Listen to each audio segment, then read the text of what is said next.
2011 Sannidhanam special ഓഫീസറായി എത്തിയ P Vijayan IPSനാണ് Sabarimala തീർത്ഥാടന കാലം ബാക്കിയാക്കുന്ന മാലിന്യ കൂമ്പാരം ഇല്ലാതാക്കാൻ പുണ്യം പൂങ്കാവനം എന്ന ശുചിത്വ പദ്ധതി എന്ന ആശയം ഉദിച്ചത്.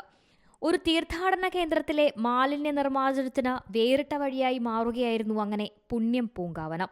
ശബരിമലയിലെത്തുന്ന ഭക്തരുടെ ഇരുമുടിക്കെട്ടിൽ കൊണ്ടുവരുന്ന പൂജാസാധനങ്ങൾ പൊതിഞ്ഞുകൊണ്ടുവരുന്ന പ്ലാസ്റ്റിക്കും മറ്റ് മാലിന്യങ്ങളും നീക്കം ചെയ്തിരുന്നത് വിശുദ്ധി സേനാംഗങ്ങൾ മാത്രമായിരുന്നു. എന്നാൽ മാലിന്യ നിർമ്മാർജ്ജനം അവരുടെ മാത്രം ഉത്തരവാദിത്വമല്ലെന്നും പുതിയൊരു മാലിന്യ നിർമ്മാർജ്ജന സംസ്കാരം വളർത്തിയെടുക്കുക എന്ന ലക്ഷ്യത്തോടെയുമായിരുന്നു പുണ്യം പൂങ്കാവനം പദ്ധതി നടപ്പിലാക്കിയത്.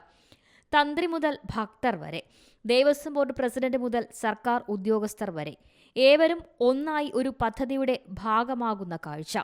പോലീസ് സേന, ദ്രുതകർമ്മസേന, വനം വകുപ്പ്, എക്സൈസ് വകുപ്പ്, അയ്യപ്പ സേവാ സംഘം തുടങ്ങി ഓരോരുത്തരും ഈ പദ്ധതിയുടെ ഭാഗമായി മാറുകയായിരുന്നു.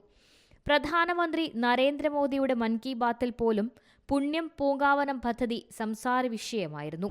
പുണ്യം പൂങ്കാവനം പദ്ധതി മറ്റുള്ളവർ മാതൃകയാക്കണമെന്നാണ് മോദി പറഞ്ഞത്. ഇതും പദ്ധതിയിലേക്ക് പങ്കാളികളാകാൻ കലാ-സാംസ്കാരിക രംഗത്തെ പ്രമുഖരെ ഉൾപ്പെടെ സ്വാധീനിച്ചു. എന്നാൽ കഴിഞ്ഞ 2 വർഷത്തിലേറെയായി പദ്ധതി സന്നിധാനത്ത് നടപ്പിലാക്കിയിരുന്നില്ല.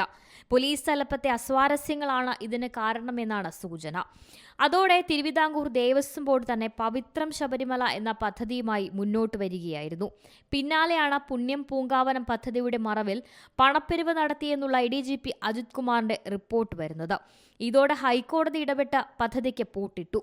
പുണ്യം പൂങ്കാവനത്തിന്റെ പേരിൽ ഇനിയൊരു ഭക്തരും വഞ്ചിക്കപ്പെടരുതെന്ന് കോടതി പറയുന്നു.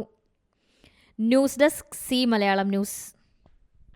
ഏറ്റവും പുതിയ വാർത്തകളും വിശേഷങ്ങളും വിരൽ തുമ്പിലറിയാൻ സി മലയാളം ന്യൂസ് എല്ലാ ഡിജിറ്റൽ പ്ലാറ്റ്ഫോമുകളിലും ലഭ്യം.